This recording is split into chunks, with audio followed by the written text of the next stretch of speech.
Subsidi kawalan harga ayam dan telur diteruskan.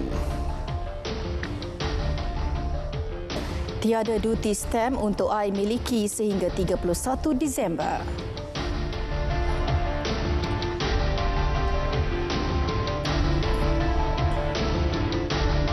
Assalamualaikum, salam Malaysia Madani. Saya Fatil Hidayat Ghazali. Dan saya Farhatul Asyati Osman. Pemberian subsidi serta kawalan harga ayam dan telur yang sepatutnya berakhir pada 30 Jun akan diteruskan. Perkara itu telah dipersetujui Perdana Menteri Datuk Seri Anwar Ibrahim, Kementerian Pertanian dan Keterjaminan Makanan KPKM dan Kementerian Perdagangan Dalam Negeri dan Kos Sara Hidup KPDN dalam kenyataan bersama memaklumkan keputusan itu dibuat mengambil kira semua aspek. Ia termasuk bagi memastikan industri ayam dan telur kekal mampan dan kebajikan rakyat terus terbela. Sebelum ini, Mesyuarat Jemaah Menteri pada 17 Februari lalu menetapkan pemberian subsidi ayam dan telur bermula 1 Januari hingga 30 Jun. Keputusan dibuat bagi memastikan kesejahteraan rakyat terus terpelihara selaras aspirasi Kerajaan Malaysia Madani.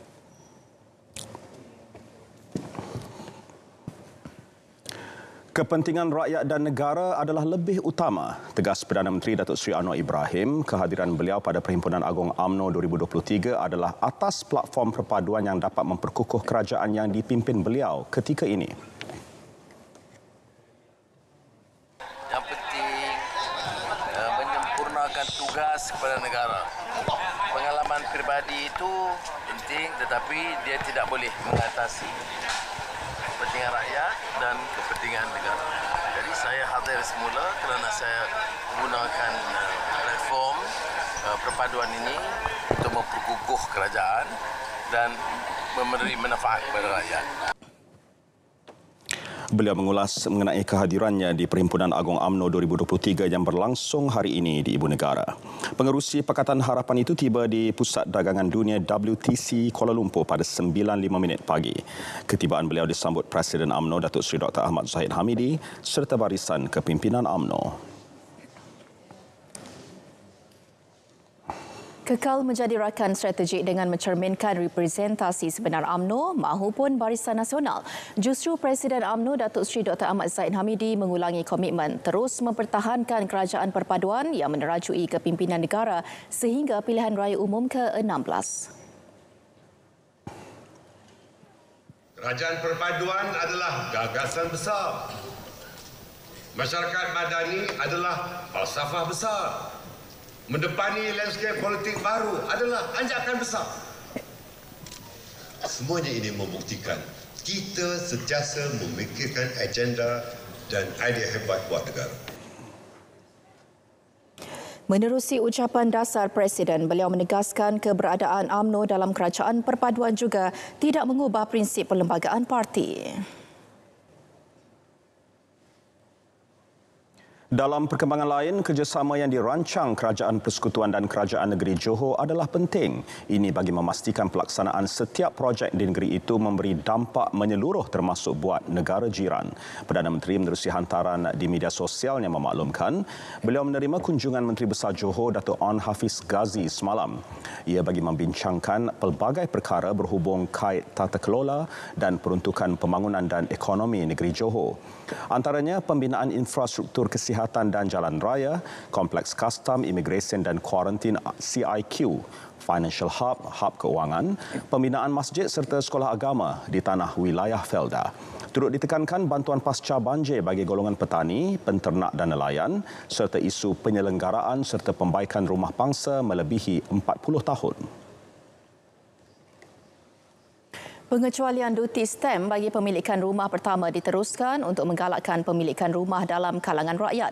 Kementerian Keuangan memaklumkan layanan duti stem berkenaan terpakai bagi perjanjian jual beli yang disempurnakan dari 1 Jun 2022 sehingga 31 Disember ini. Menerusi program pemilikan rumah HOPE, pengecualian duti stem 100% bagi pembelian rumah berharga tidak melebihi RM500,000. Manakala pengecualian duti stem 75% bagi pembelian rumah rumah berharga melebihi RM500,000 sehingga RM1 juta. Di bawah HOPE, pemilikan rumah pertama inisiatif pemilikan kediaman Malaysia iMiliki akan diberi pengecualian duty stamp ke atas surat cara pindah milik dan perjanjian pinjaman. Selain itu, kerajaan juga telah bersetuju duty stamp surat cara pindah milik harta tanah secara kasih sayang melibatkan ibu bapa dan anak, datuk nenek dan cucu dikecualikan sepenuhnya terhad kepada RM1 juta pertama nilai harta tanah. Baki selebihnya daripada nilai harta tanah tersebut tertakluk kepada kadar duty ad valorem dan diberi remisi sebanyak 50% ke atas duty stamp yang dikenakan. Layanan duty stamp ini terpakai bagi surat cara pindah milik harta tanah yang disempurnakan mulai 1 April 2023. Sebanyak 1,080 taman asuhan kanak-kanak taska dikenal pasti tidak berdaftar. Tegas Menteri Pembangunan Wanita, Keluarga dan Masyarakat Datuk Seri Nancy Shukri, jumlah itu amat membimbangkan. Jelas beliau, ia berikutan suka untuk sebarang tindakan diambil sekiranya berlaku perkara yang tidak diingini.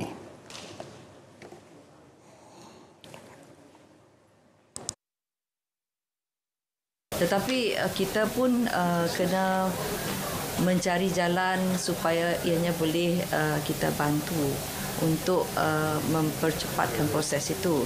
Cuma kalau kami di sini, kalau JKM untuk meluluskan pendaftaran cuma 30 hari. Tetapi sebelum kita dapat mendaftar, dia perlu menepati syarat-syarat daripada PBT. Jadi itulah yang menjadi cabaran dan juga kekangan. Satu perbincangan bersama Kementerian Pembangunan Kerajaan Tempatan akan diadakan. Beliau bercakap dalam sidang media selepas menyempurnakan konvensyen pengasuhan dan pendidikan awal kanak-kanak kebangsaan di Putrajaya. Dalam pada itu, sebuah pangkalan data pusat pengasuhan akan diwujudkan. KWSP mencatatkan pendapatan pelaburan RM15.16 bilion untuk suku tahun pertama berakhir 31 Mac. Angka itu naik 3% daripada RM14.77 bilion yang dicatatkan dalam suku tahun yang sama pada 2022.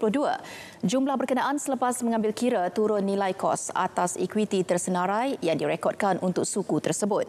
Dalam kenyataan Ketua Pegawai Eksekutif KWSP, Datuk Seri Amir Hamzah Azizan berkata, walaupun pelbagai cabaran dalam suku pertama tahun ini, namun pihaknya berjaya mengekalkan prestasi konsisten sepanjang suku tahun tersebut. Cabaran yang dihadapi meliputi gangguan rantaian bekalan yang berterusan dan ketidakstabilan sistem keuangan termasuk kejatuhan Silicon Valley Bank. Walaupun KWSP mencatatkan pulangan positif setakat tahun ini, namun keadaan pasaran keuangan masih tidak menentu dan menjadi kebimbangan bagi pasaran utama di seluruh dunia. Justru KWSP telah menumpukan strategi portfolionya ke arah syarikat yang berdaya tahan dan mempunyai asas kukuh yang memberikan dividen yang stabil. Presiden Parti Keadilan Rakyat PKR telah bertemu Sultan Selangor. Demikian menurut Menteri Besar Selangor, Datuk Seri Amiruddin Syari, mengulas pembubaran Dewan Undangan Negeri DUN negeri itu. Yang pohon Menteri Besar, yang luluskan atau yang magbuk, yang perkenan adalah tuanku. Kedua-dua itu belum berlaku. Jadi kalau kedua-dua belum berlaku, apa-apa tarikh itu masih lagi bayangan ataupun tak betul. So, saya perlu merujuk kepada Presiden sebab Presiden telah bertemu dengan Yang Maha Tuanku baru ini, tapi kuasa pejabat masih tersalah. Kita dah ada beberapa option tarikh yang pastinya kita akan cuba buat sebelum 25. Datuk Seri Amiruddin menyatakannya selepas majlis pengenalan pembangunan kawasan Sabak Bernam Sabda di Sungai Besar. Pembangunan kawasan Sabak Bernam Sabda mampu menarik pelaburan berjumlah RM1.9 bilion bagi memajukan bahagian utara Selangor. Pembangunan melibatkan kawasan seluas 1,317 hektar dengan 6 projek pembangunan dirangka. Menteri Besar Datuk Seri Amiruddin Syari berkata projek akan dibangunkan secara berfasa. Majlis dengan doa dan harapan mudah-mudahan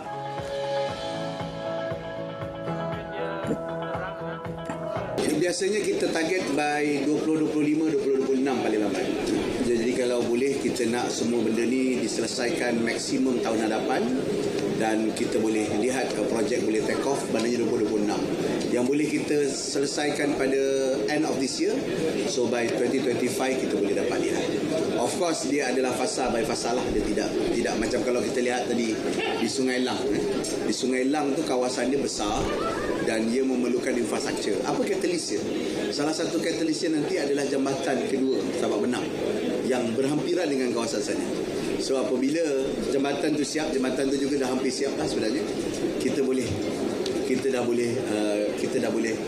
boleh aturkan dan kita boleh kemaskinikan projek pembangunan yang ada di sana. Lawatan kerja Presiden Indonesia ke Malaysia disifatkan sebagai memberangsangkan dan positif untuk hubungan dagang kedua-dua negara. Malah penganalisis ekonomi Profesor Madya Dr. Aimi Zulhazmi Abdul Rashid berkata keakraban kedua-dua pemimpin juga terserlah apabila berjaya menyelesaikan beberapa isu yang berlarutan seperti isu sempadan. Kan antara kerjasama yang berterusan terutamanya Malaysia-Indonesia tentang minyak kelapa sawit itu pasti berlaku. Keduanya seperti saya katakan tadi adalah cross border trading perniagaan antara sempadan, rentas sempadan antara dua negara atau di Malaysia dipanggil pintas sempadan tak silap saya. Ini harus kita yakin kerana ia menjana ekonomi dari segi aspek peruncitan dan juga kepada aspek wisata ataupun pelancongan di negara kita. Ini harus kita giatkan kerana di sinilah banyak perniagaan mikro, kecil dan sederhana. Tambah beliau, pengiktirafan bersama pensijilan halal bagi produk domestik yang telah ditandatangani juga dilihat sebagai satu pencapaian yang positif bagi kedua-dua negara.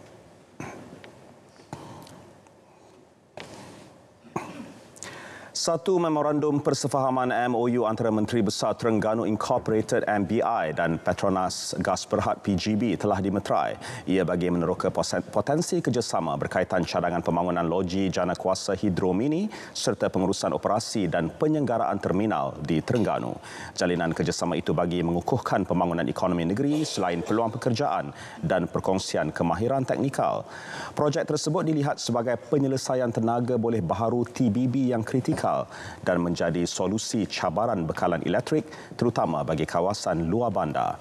MOU ditandatangani Setiausaha Kerajaan Terengganu Tengku Sri Bijaya Raja dan Ketua Pegawai Keuangan merangkap penasihat keuangan kepada Menteri Besar Muhammad Ramizu Mustafa yang mewakili MBI. Manakala PGB diwakili Ketua Pegawai Eksekutifnya Abdul Aziz Othman serta Pengurus Besar Kanan Pemprosesan Gas dan Utiliti M. Nazir Muhammad Noor. Ia disaksikan Menteri Besar Datuk Seri Dr. Ahmad Syamsuri Mokhtar. Walaupun kadar pengangguran pada April tahun ini kekal pada 3.5%, namun bilangan penganggur terus berkurangan kepada 586,900 orang. Pasaran buruh kekal stabil dengan peningkatan berterusan dalam bilangan tenaga buruh. Ini disumbang pertambahan dalam bilangan penduduk bekerja dan penurunan berterusan dalam bilangan penganggur. Melalui kenyataan media, Jabatan Perangkaan Malaysia memaklumkan bilangan tenaga buruh terus meningkat dengan kenaikan 0.2% pada April lalu. Kadar penyertaan tenaga buruh pula naik 0.1% kepada 70%. Berhubung kedudukan keseluruhan tenaga buruh pada April 2023, ekonomi Malaysia dijangka mengekalkan pertumbuhan positif tahun ini meskipun pada kadar lebih perlahan berbanding tahun lalu. Jumlah jualan industri TIV automotif negara diunjur mencecah 720,000 unit pada tahun ini. Ia mampu menyamai rekod tertinggi yang dicatatkan pada tahun lepas. Penganalisis Kenanga Research Wan Mustaqim Wan Abdul Aziz dalam satu kenyataan memaklumkan unjuran itu dipacu keadaan ekonomi stabil dan pasaran pekerjaan yang sihat. Selain itu, kenderaan mampu milik dengan harga yang stabil berikutan ketiadaan duti eksais baharu membantu meningkatkan jualan kenderaan. Sasaran Kenanga Research ini kira-kira 11% lebih tinggi berbanding ramalan Persatuan Automotif Malaysia MAA. Berhubung tempahan tertunggak keseluruhan industri, parasnya masih tinggi iaitu 275,000 unit berbanding tempahan 300 unit 3 bulan lalu. Ini menunjukkan minat belian yang mantap masih kekal didorong oleh tarikan pelancaran model-model baharu oleh syarikat automotif. Pejabat Konsulat Jeneral Malaysia di Ho Chi Minh City melancarkan Minggu Malaysia Madani di Ho Chi Minh City bermula hari ini sehingga 18 Jun. Minggu Malaysia Madani diadakan bersempena dengan sambutan ulang tahun ke-50 hubungan dua hala Malaysia-Vietnam. Dalam kenyataan medianya, program hasil kerjasama Malaysia Business Chamber MBC dengan sokongan semua agensi kerajaan iaitu Matrade, Tourism Malaysia Vietnam dan Education Malaysia. Ia juga bertepatan dengan aspirasi kerajaan mengetengahkan Malaysia Madani di peringkat global. Sambutan turut dimeriahkan dengan kehadiran persembahan kebudayaan dari Perak dan Melaka. Minggu Malaysia Madani menonjolkan 3 segmen utama iaitu Pavilion Malaysia Madani, Malaysia Education Fair dan program makanan serta kebudayaan Malaysia di 4 buah hotel terkemuka Ho Chi Minh City. Sebanyak 19 jenama dan 11 universiti awam dan swasta Malaysia terlibat dalam menjayakan program berkenaan.